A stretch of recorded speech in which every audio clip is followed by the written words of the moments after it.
les médecins ont la trouille. Dans la plainte pénale, nous avons échangé, nous avons mis en échange entre les médecins libéraux internationaux et le Conseil de l'ordre en France.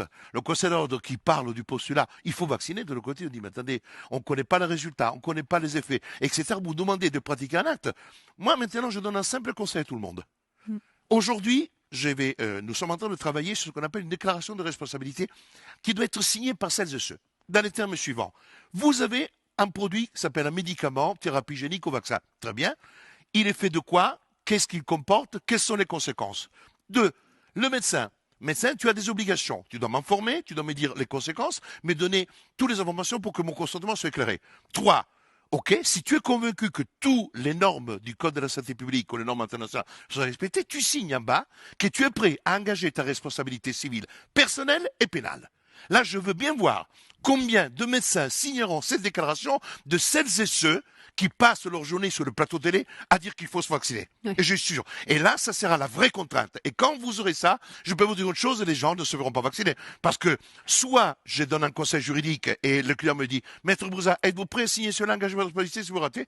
Si je ne le fais pas, ben le client, il a le droit de dire, Maître Brouza, vous êtes en train de me tromper. Si je signe, j'engage ma responsabilité parce que j'amène le client vers une certaine stratégie et vers une stratégie dont j'assume la responsabilité. Oui. C'est ça. Car le vaccin ne prend aucune responsabilité. Et ça, Le juridiquement vaccin, alors, et il y a... éthiquement, c'est pas normal. Parce que dans les protocoles éthiques, vous prenez la responsabilité des conséquences Non, des mais personnes qui sont dans aujourd'hui, le on sait très protocole. bien. Il y a des fonds de garantie qui sont financés. Juste ça encore. Clause d'exclusion de responsabilité, juridiquement parlant, on sera sur des procès qui vont durer des années avant d'être indemnisés sous les conséquences. Et donc, à partir du moment qu'on a tenu toutes ces responsabilités, automatiquement, on protège les responsabilités individuelles. Et c'est pour ça que je parle de cette déclaration, parce que du fait que nous sommes dans un acte thérapeutique, et le docteur peut le confirmer, nous ne sommes pas dans le cadre d'une vaccination légale des enfants qui doit protéger. Ça n'a rien à voir. C'est pour ça que là aussi, on mélange les chèvres et les choux, juridiquement parlant. Nous sommes dans le cadre d'une thérapie. À partir du moment que nous sommes dans la thérapie et pas dans une vaccination collective conforme aux règles légales en la matière, nous sommes dans le domaine de l'action que le médecin entreprend. C'est-à-dire le fameux contrat médical qui relie le médecin à son patient. Et pas un contrat social qui relie chacun de nous avec l'État. Et c'est là que l'État veut faire croire que c'est lui qui est en train de vacciner et le langage est celui-là. Le langage, nous allons vacciner. Mais vous imaginez un peu avec quelle, comme on dit, arrogance les premiers ministres, les hommes d'État du monde se présentent sur les perchoirs à dire nous allons vacciner demain les personnes âgées, nous allons vacciner les personnes hospitalières.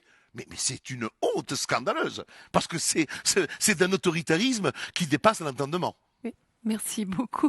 Donc, on va faire le dernier mot de la fin, mais est-ce que vous pourriez dire donc votre organisme, est-ce que c'est la déclaration, elle est pour tous les médecins du monde entier ou La plainte pénale? la plainte, oui. La Comment, plainte pénale. vous pourriez expliquer puisqu'il y a des Bien médecins sûr. qui vont regarder, ça va être traduit. La plainte pénale, elle est fondée sur des infractions qui peuvent déjà être constituées aujourd'hui. Ça veut dire tout simplement que, un, vous avez une infraction qui s'appelle la tromperie ou la tentative de tromperie, qui est visée.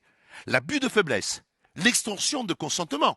Quand moi je vous dis, si vous n'acceptez pas le vaccin, vous ne pouvez plus rester dans l'EHPAD. Et ça, nous avons eu des témoignages où les enfants ont été informés par le directeur.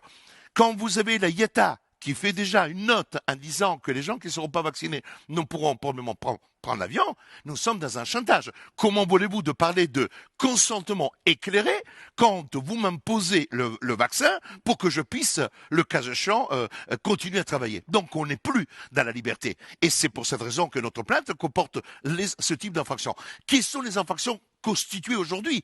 Je n'ai pas. Si j'avais eu une personne décédée à la suite, j'aurais attaqué pour homicide volontaire ou ou tentative, peu importe. Mais on n'en est pas encore là. Cette plainte est une plainte qui comporte les infractions actuelles et les plaintes contre X. Parce que moi, je ne suis pas enquêteur. Je ne peux pas aujourd'hui déterminer où se situent toutes les responsabilités pénales à l'encontre de celles et ceux qui sont en train de perpétrer la mise en œuvre de cette escroquerie sanitaire. Parce que c'est une escroquerie sanitaire.